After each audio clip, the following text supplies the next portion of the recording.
Hello class, greetings to everyone. So in this video lecture, we're going to discuss the assessment of business equity. So my name is Michael Victor A. Gonzalez, and I am your instructor in our subject in financial management in agri-based enterprise. So our topics are the following. Number one, statement of assets and liabilities. Number two, valuation of land and fixed improvements. Number three, calculation of owner's equity. Number four, provision for taxation.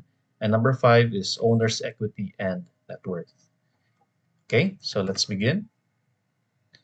A statement of assets and liabilities, also known as balance sheet, is a financial statement that provides an overview of a company's financial position at a specific point of time.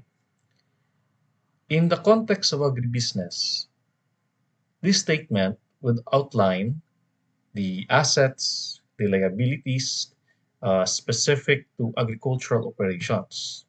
So the following slides how you can structure a statement of assets and liabilities in agribusiness. So in this slide is what we call assets. So in assets are what we call this, we have a current assets, like for example, our cash and cash equivalents, our marketable securities, our accounts receivable, as well as our inventory, like crops, livestock, stored products, and also our prepaid expenses. So these are insurance and supplies. So this belongs in our assets. The next asset is our non-current assets, like land, especially our farmland or orchards, our buildings and infrastructure, our machinery and equipment, our vehicles, investment in agricultural ventures, other long-term assets. And the total assets will be sum of the current and non-current assets. We need to remember that our non-current assets, if we have a company, these are a long-term investments for which the full value will not be realized within the accounting year. Okay, so next is the liabilities. We have a current liabilities. So this is a short-term obligation that are expected to be paid within 1 year, such as accounts payable. So like for example, our suppliers, contractors, and also we do have a short-term loans, accrued liabilities like wages, utilities, and also our current portion of long-term debt. So all of this, it belongs to our current liabilities. Then our non-current liabilities, which is our long-term debt, mortgage on land or equipment, and also our deferred tax liabilities and other long-term liabilities. We need to remember, class, that a long-term financial obligations are listed on a company's balance sheet. And the sum of current and non-current liabilities will be our total liabilities.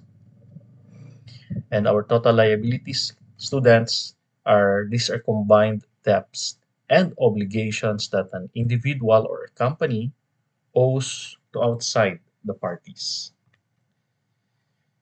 Next is owner's equity.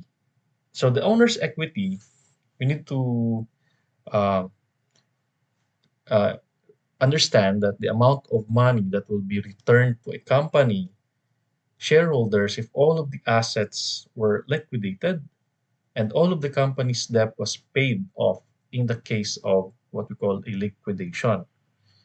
So we do have a owner's capital, like our initial investment, our retained earnings or accumulated profits or losses, as well as our additional capital investments, if there is any. And the total owner's equity are the sum owner's capital items. So the sum of the total liabilities and owner's equity will fall to the total liabilities and owner's equity. So we need to understand, class, that the statement of assets and liabilities helps agribusiness owners and stakeholders understand the financial health of the agricultural operation. It indicates the extent of assets that can be used to cover all of the liabilities and also provides insight into the equity held by the owner.